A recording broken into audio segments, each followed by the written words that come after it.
حضرت عمر رضی اللہ عنہ سے روایت ہے کہ رسول اللہ صلی اللہ علیہ وسلم نے فرمایا کہ آج عورتوں کی بے گیتی یہاں تک ترقی کر چکی ہے کہ عورتیں بازار میں کپڑے زیورات کی دکان پر بے نقاب ہو کر دکاندار لوگوں سے گفتگو کرتی ہے، اور کبھی ہمارے دینی حمید کو جوش نہیں آتا کہ اس بے حیائی کی گفتگو سے اسلام پر نمایاں داغ آ رہا ہے۔ اگر عورتیں بازار نہ جائے تو موت تو نہیں آ جائے گی۔ میری عزیز بہنوں، اس طرح غیروں سے گفتگو کرنا بالکل حرام ہے اور اللہ کے غضب کا سبب ہے۔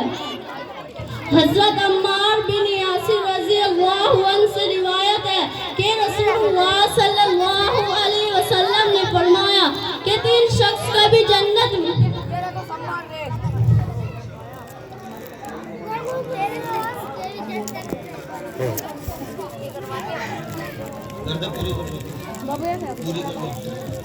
حضرت عمار بن یاسر رضی اللہ عنہ سے مرفوعاً روایت ہے کہ رسول اللہ صلی اللہ علیہ وسلم نے فرمایا کہ 3 شخص کبھی جنت میں نہیں جائیں گے۔ نمبر 1 دیوس، نمبر 2 مردانہ شکل بنانے والی عورتیں، نمبر 3 ہمیشہ شراب پینے والا۔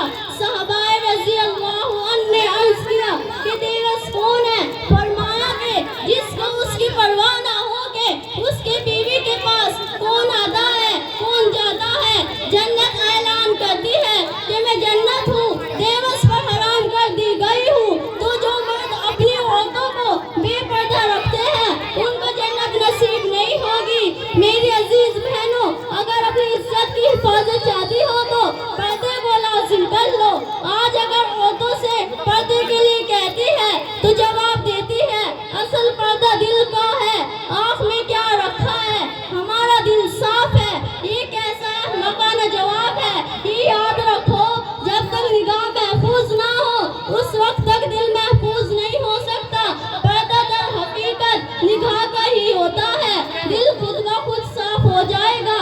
جناب رسول اللہ صلی اللہ علیہ وسلم نے فرمایا نگاہ شیطان کے تیروں میں سے ایک زہر آلود تیر ہے۔ نگاہ سے منٹوں میں لمبے لمبے پروگرام طے ہو جاتے ہیں، کیونکہ نظر کا تیر اگر بے بس ہو گیا پھر اس سے سوزش پر جگر کی صبح شام پیدا ہو جاتی ہے، آدمی اس وقت تک بے قابو ہو جاتا ہے اور اس کے لیے آرائے ضبط باقی نہیں رہتا اور ایک مستقل عذاب بن جاتا ہے۔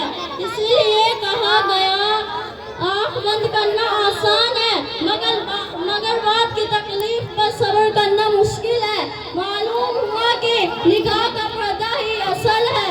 عورتوں نے سبب مرض کو دوا سمجھ لیا کہ نگاہ کا پردہ نہیں ہے، دل صاف ہونا چاہیے۔ محترم حضرات، میری ماں اور بہنوں، اللہ تعالیٰ ہمارے حالات سے زیادہ واقف ہے۔ اگر دل کا پردہ نہ ہوتا، اگر دل کا پردہ ہوتا، نگاہ کا پردہ نہ ہوتا تو قرآن میں یہ حکم نہ فرماتے قُلْ لِلْمُؤْمِنَاتِ يَغْضُضْنَ مِنْ أَبْصَارِهِنَّ وَيَحْفَظْنَ فُرُوجَهُنَّ۔ مومنوں عورتوں سے کہہ دو کہ وہ اپنی نگاہیں نیچی رکھے اور اپنی شرمگاہوں کی حفاظت کرے۔ یہی حکم مردوں کو ہے۔ وَقُلْ لِلْمُؤْمِنِينَ يَغُضُّوا مِنْ أَبْصَارِهِمْ وَيَحْفَظُوا فُرُوجَهُمْ۔ مومن مردوں سے کہہ دو کہ وہ اپنی نگاہیں نیچی رکھے اور اپنی شرمگاہوں کی حفاظت کرے۔ اس آیت میں سراسر صاف طور پر آنکھوں پر پردہ کرنے کا حکم ہے۔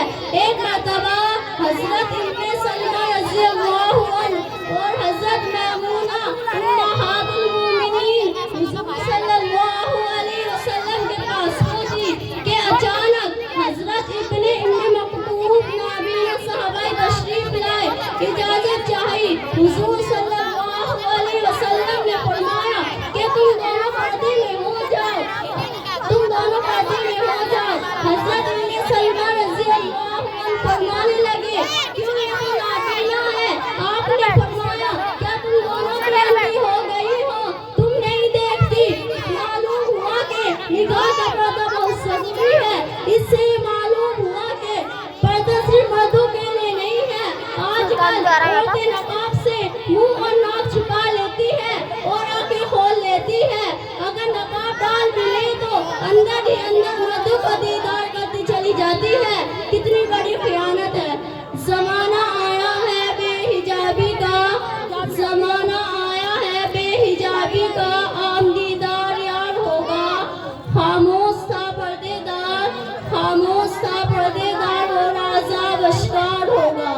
میری ماں اور بہنوں، اگر دنیا و آخرت دونوں میں سرفرازی چاہتی ہو تو پردے کو اپنا مقصد بنا لو، ورنہ دنیا و آخرت دونوں میں